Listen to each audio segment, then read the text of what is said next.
আবার নতুন করে করোনার প্রাদুর্ভাব দেখা দিয়েছে, নতুন করে চোখ রাঙানো শুরু করে দিয়েছে করোনা ভাইরাস। তো আজকে কয়েকটা জাতীয় পত্রিকা দেখলাম, প্রত্যেকটা পত্রিকার মধ্যে তারা এই করোনা ভাইরাস সম্পর্কে নিউজ করেছে। করোনা ভাইরাস এখন কোন পর্যায়ে পৌঁছেছে আসুন আমরা একটু পত্রিকা থেকে দেখে নিই। দৈনিক যুগান্তর তারা রিপোর্ট করেছে, গত 24 ঘন্টায় 4 নমুনা পরীক্ষায় 3 জনের দেহেই পাওয়া গেল করোনা। ফের করোনা আতঙ্ক ফিরে এসেছে। প্রতিবেশী দেশ ভারতের বিভিন্ন স্থানে করোনার সংক্রমণ নতুন করে দেখা দিয়েছে। বাংলাদেশেও হঠাৎ করোনা বাড়তে শুরু করেছে। গত 24 ঘন্টায় 4 জনের নমুনা পরীক্ষায় 3 জনের দেহে প্রাণঘাতী করোনা ভাইরাস শনাক্ত হয়েছে। তবে এই সময় করোনায় কেউ মারা যায়নি। রোববার করোনা বিষয়ক নিয়মিত প্রতিবেদনে তথ্য জানায় স্বাস্থ্য অধিদপ্তর। এর আগে দীর্ঘদিন পর গত বৃহস্পতিবার দেশে নতুন করে করোনায় একজন মারা যায়। স্বাস্থ্য অধিদপ্তরের বিজ্ঞপ্তিতে বলা হয়েছে, গত 24 ঘন্টায় 4 জনের নমুনা পরীক্ষা করা হয়। এর মধ্যে 3 জনের করোনা শনাক্ত হয়েছে, সবাই ঢাকার বাসিন্দা। এছাড়া করোনা শনাক্তের হার 75%।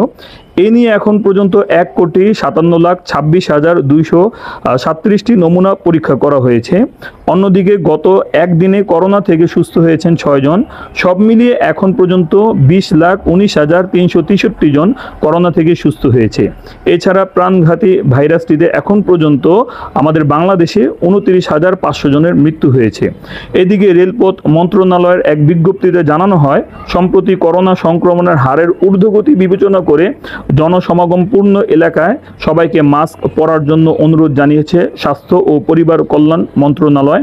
বিশেষত বয়স্ক ও অসুস্থ ব্যক্তিদের স্বাস্থ্য ও পরিবার কল্যাণ মন্ত্রণালয়ের পক্ষ থেকে এই ধরনের স্থান এড়িয়ে চলার পরামর্শ দেওয়া হয়েছে।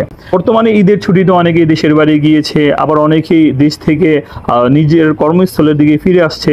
রেলপথ, নৌপথ, যানপথে অনেক গ্যাদারিং হয়ে থাকে। তো এই সমস্ত জায়গার মধ্যে আমরা সকলেই স্বাস্থ্যবিধি যেটা আছে এটা মেনে চলার চেষ্টা করব। পাশাপাশি একটা দোয়া আছে, আল্লাহুম্মা ইন্নী আউযু বিকা মিনাল বারসি ওয়াল জুনুনি ওয়াল জুজামি ওয়া মিন সাইয়্যিল আসকাম। এই সমস্ত দোয়া পড়ব, লা ইলাহা ইল্লা আনতা সুবহানাকা ইন্নী কুনতু মিনাজ জালিমিন।